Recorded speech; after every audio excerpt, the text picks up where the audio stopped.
So I never thought I'd be that guy carrying two phones, but here we are. Now I've been deep in Apple's ecosystem for years. iPhone, MacBook, iPad, everything kind of just works together, but lately my phone has felt less like a tool and more like a distraction. Work emails, personal texts, endless notifications. So I decided to separate my work and personal life completely. iPhone for personal, S25 Ultra for work. And honestly, it's working out for me so far. So in this video, I'll break down why this setup actually works, what surprised me the most, and whether carrying two phones is actually worth it. Hey everyone, it's Renz. Welcome back to the channel. So now that I have both an iPhone and an S25 Ultra, I divided my daily tasks between the two. So iPhone basically just has all my personal life and the Apple ecosystem when it comes to messaging, calls, iMessage, and FaceTime. Now, when it comes to content creation, I still rely on my iPhone for quick uploads to Instagram and TikTok. And social media apps are just better optimized on iOS, and videos tend to retain their original quality more reliably than on Android.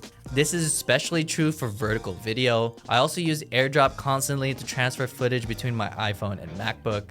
Apple's ecosystem makes everything easy. There is also a level of simplicity that I appreciate, especially when I just want to pick up my phone and record something quickly. Now, the camera on the iPhone is still pretty solid for photography as well. The colors are consistent and the video quality is reliable without needing much adjustment.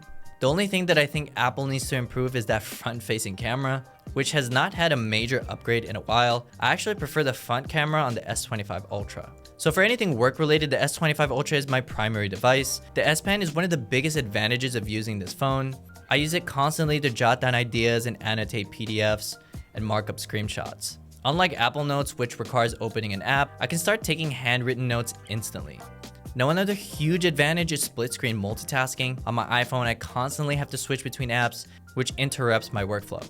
On the S25 Ultra, I can have Notion and Milanote open while brainstorming ideas for new videos.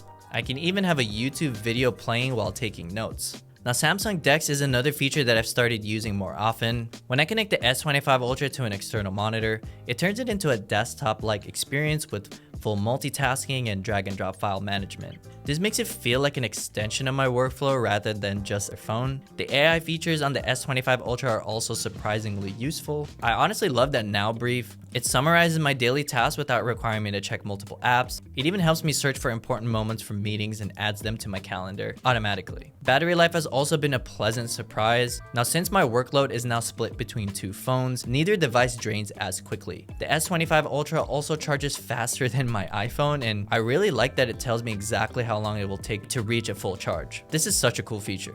Now, one of the biggest unexpected benefits of using two phones is just the mental clarity that comes from keeping work and personal life separate. It reminds me of the show Severance, except without the creepy corporate mind control. When I'm using my iPhone, I know I'm in personal mode. And then when I pick up my S25 Ultra, I know it's time to focus on work. This simple change has actually made me feel more productive. Another thing that surprised me was how much smoother certain tasks feel on the S25 Ultra. Note-taking, file management, and multitasking are all more efficient compared to using my iPhone for pretty much everything. Notifications also feel more manageable now. I'm no longer distracted by personal messages when I'm trying to focus. The only real downside is carrying two relatively large phones, but since I always have a sling bag with me, it's not really an issue.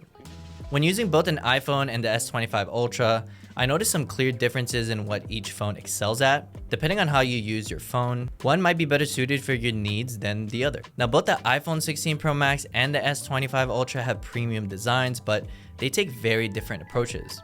The iPhone feels more solid and dense thanks to its titanium frame. It has a polished industrial look that makes it feel premium, but also slightly heavier in the hand. The S25 Ultra, on the other hand, is lighter, and its thinner bezels and squared off design give it a more modern and futuristic feel. Now, while some people prefer the iPhone's rounded edges, I actually like the sharper, boxy shape of the S25 Ultra. It makes it feel like a professional productivity tool.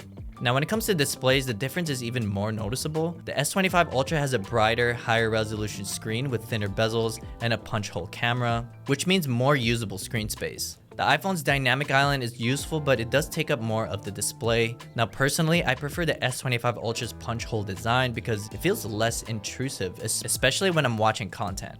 Both phones feel premium in hand, but if you want a sleek, futuristic design with a bigger, more immersive display, the S25 Ultra definitely stands out. Now, if you want something heavier and more refined with that classic Apple feel, the iPhone is the better choice. Both are well built, but for comfort, screen experience, and modern design, I would honestly give the edge to the S25 Ultra. Now, one of the biggest factors for me as a content creator is the camera system. The iPhone's video quality is more consistent across all apps, which is a huge deal if you post to Instagram, TikTok, or even YouTube Shorts. Apple optimizes video processing better and footage maintains more detail and quality when uploaded. The S25 Ultra offers more camera flexibility with its 50 megapixel ultra-wide lens, 8K recording, and improved optical zoom. If I need to get a detailed shot from far away, the S25 Ultra zoom crushes the iPhone. Now, the biggest advantage of the S25 Ultra's camera system is its pro-level controls. You can adjust shutter speed, ISO, and white balance manually, which makes a big difference for those who like to fine-tune their shots. And also, the ability to shoot in log format and color grade footage directly on the phone is something that the iPhone just does not have. I also love editing photos in Lightroom with the S25 Ultra.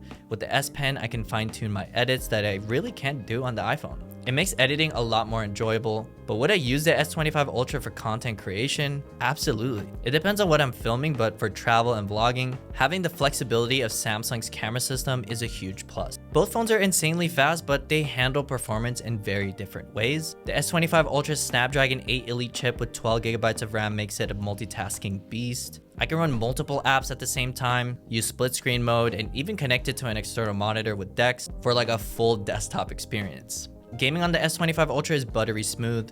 I tested Genshin Impact, which is a pretty demanding game, and it ran flawlessly.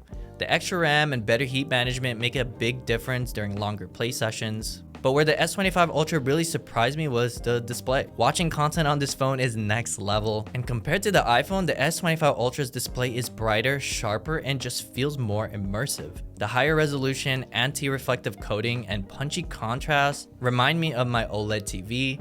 Everything just looks crisper and more vibrant.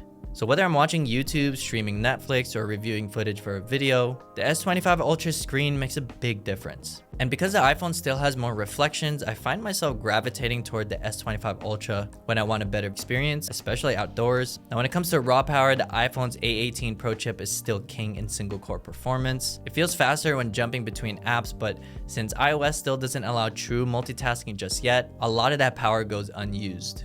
Apple's iOS 18 has finally introduced some customization options, but it's still not as flexible as Android. And while widgets have improved in iOS 18, they're not as interactive or customizable as on Samsung's One UI. Samsung's Galaxy AI features are actually useful, especially for productivity.